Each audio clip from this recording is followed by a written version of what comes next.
to tell you why words like coon, Uncle Tom, sellout, first of all, by God's grace, it doesn't bother me. Secondly, I realized that it is a manipulative tactic of the enemy to threaten me with rejection from the culture, heavy on the word cult, to threaten me with rejection, with being kicked out, with being canceled if I don't fall in line politically.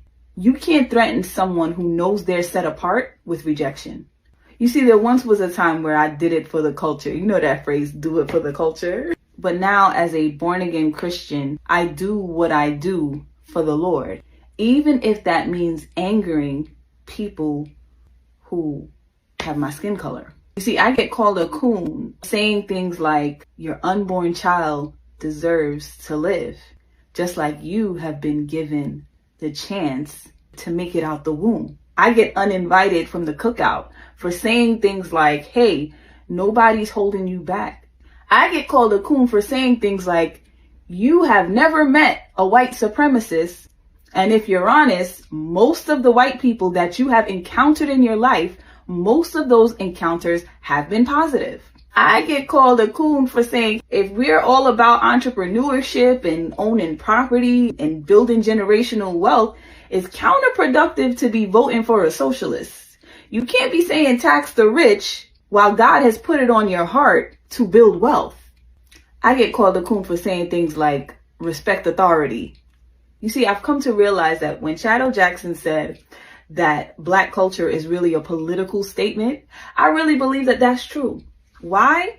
Because I watch people who say Black people need to stick together. Don't talk down to a Black woman.